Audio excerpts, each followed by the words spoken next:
Berikut kisah Paris, bule cantik asal Australia. Dia sudah menjadi mualaf selama 6 tahun.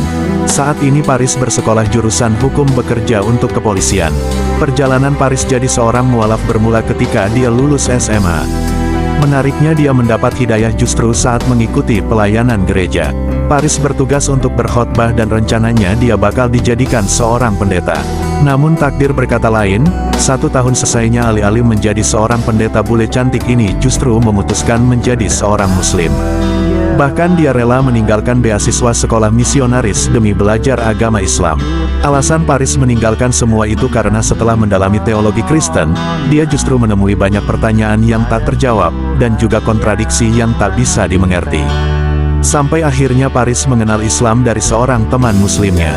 Paris mulai mempelajari Islam dari keluarga teman muslimnya. Banyak kesamaan yang dia temukan dari Islam dan Kristen. Kesamaan itulah yang membuat perempuan asal Australia terpana dengan Islam. Dari semua kesamaan itulah Paris menyadari bahwa Islam yang menjadi pelengkap, menjadi jawaban dari semua pertanyaan yang tidak terjawab dalam pikirannya. Itulah yang menjadi titik awal perjalanan Paris lebih mendalami Islam. Keputusannya untuk memeluk agama Islam tidaklah terjadi begitu saja secara instan. Keyakinan tumbuh secara perlahan dan bertahap, bermula dari hal-hal kecil yang Paris sadari.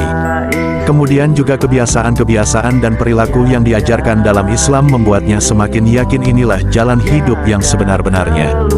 Dalam kurun waktu 1 tahun Paris memutuskan untuk mengucap 2 kalimat syahadat dan menggunakan hijab. Awalnya menjadi seorang muslim bukanlah hal yang mudah baginya. Apalagi saat itu Paris masih berusia 18 tahun dan ditentang oleh orang tuanya. Namun, Paris berusaha menjelaskan dan meyakinkan kedua orang tuanya bahwa keputusannya memeluk agama Islam tidak main-main. Dia berusaha menjaga komunikasi yang baik dengan orang tuanya, berusaha membuat mereka memahami Islam, dan menjaga agar tidak merusak hubungan keluarga.